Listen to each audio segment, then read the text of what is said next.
The Lions are coming off back-to-back victories, including the first road victory in the Dan Campbell area. And the question that we are asking ourselves in today's video is, do the Lions have a chance against the New York Giants in New York? This is really interesting to me.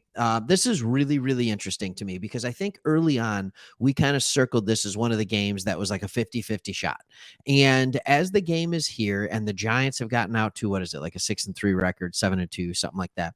And the Lions are sitting at 3-6. Even though it's on the road, with the Lions winning 2 in a row, it still feels like they have a legitimate shot to win. So in this video, I want to break down why the Lions have a chance to beat the Giants, why I firmly believe that.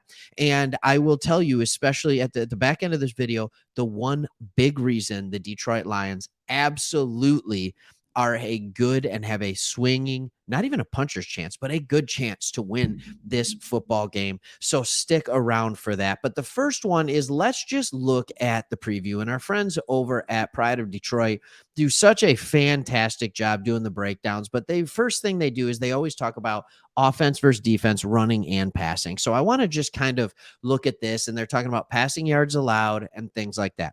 The Giants have a good scoring defense. I want to say they're like 10th, 11th, 8th, maybe even in the league. They have a good scoring defense.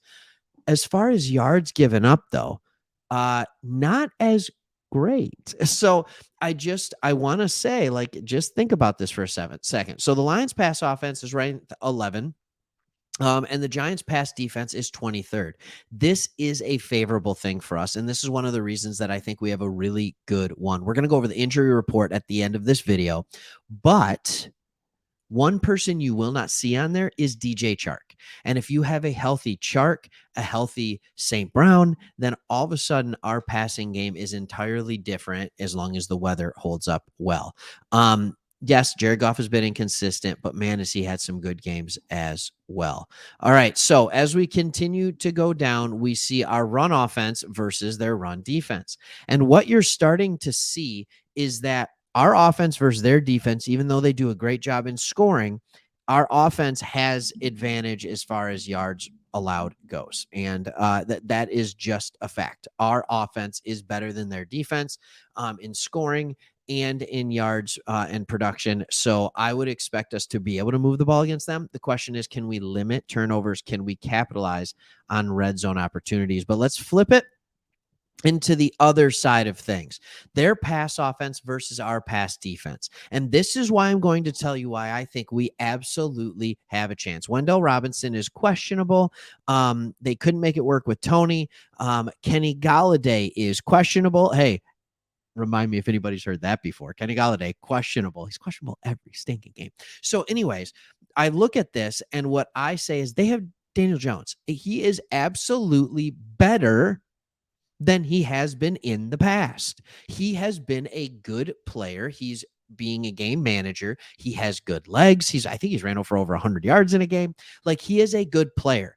But what I am telling you is he is not a world-beating quarterback. So we have a chance. If we can shut down their passing game, we can load it up against the box and load it up in the box, because that is where the great equalizer stands.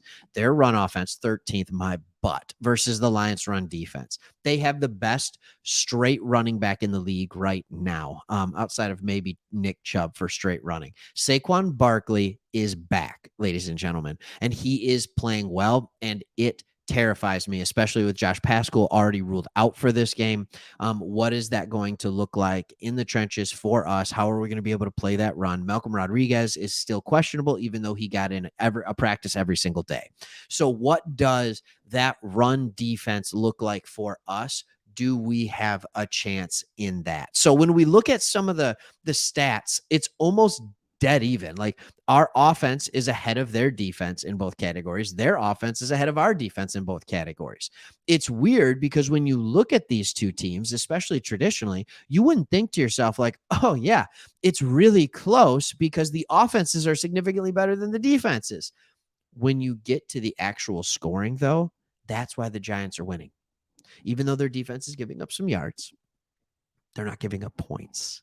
And that's the difference right now between the Giants and the Lions. That's simple. The defense is bending, but they're not breaking. The Lions defense is bending, breaking, and sometimes straight gushing, right? It has been considerably better the last two games. I think it'll be interesting to see how the Giants use the blueprint that Justin Fields and the Bears used, that Jalen Hurts and the Eagles used, because Jones can run a little bit. And I'll be very interested to see how much he is willing to run in this game. And I think if you're going to get one X factor, it's going to be rushing yards. If Daniel Jones runs for more than 3 first downs, or I'll say more than 50 or 60 yards, the Lions are in serious trouble and they'll be giving up over 30 points. If he is part of the run game, and what that means is he's bailing out by scrambling, getting out, whether it's stepping up in the pocket and running or around the outside, then we are absolutely in trouble. So I'm not sure what that looks like. That's kind of the X factor to me. Now, we're not done talking about other stuff, but I do want to talk real quick about the injury report. We already talked about this a little bit. Just more absolute, just absolute bummers. You have Charles Harris and Josh Pascal are out. And those guys, when healthy, are difference makers. And I know Pascal's only played in a few games, but like, he makes a difference because you can line him up all across the line. And what he makes a big difference for is what you can do with Hutchinson. You can stand Hutch on the outside, you can stand him up, and you can let him be a pass rusher. And you've seen Hutchinson, since Pascal has come back, you have seen Hutchinson play much better because he can just stand up or he can just play on the outside. Then we have a bunch of questionables. Of these questionables, who do I think will play? Deshaun Elliott, Frank Ragnow, Josh Reynolds, and Malcolm Rodriguez. I would imagine every single one of those guys would play except Josh Reynolds.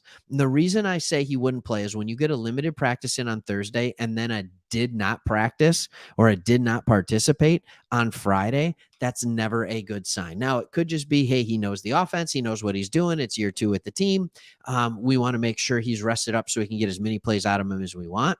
But I don't foresee that happening. With the rest of it, everybody should be able to play. DeAndre Swift was a full participant every single practice. Jamal Williams and Taylor Decker got a veteran day or an illness day. If we look at the Giants, their tight end, one of their tight ends is out. Thibodeau, I expect to absolutely play. And the one that I would say, what is this going to look like, is Kenny Golladay. We know that. And Evan Neal, he is listed as doubtful, even though we got limited practices in. That's really unique to me. That is going to hurt them. Hopefully we can take advantage of that on the outside. And that we can, like I said, take advantage of that. So the big question remains, and what do I think is going to happen? Can the Lions beat the Giants? The answer is 100% yes, they can. I think that we've had a good running game, but a lot of this will depend on the health of Frank Ragnow.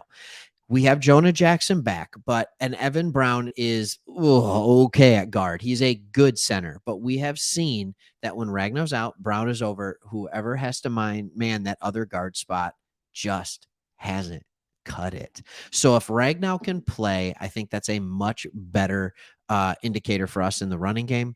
And here's the problem. The running game's just better. So the way we win this game is Jared Goff straight up has to outplay Daniel Jones. That's it.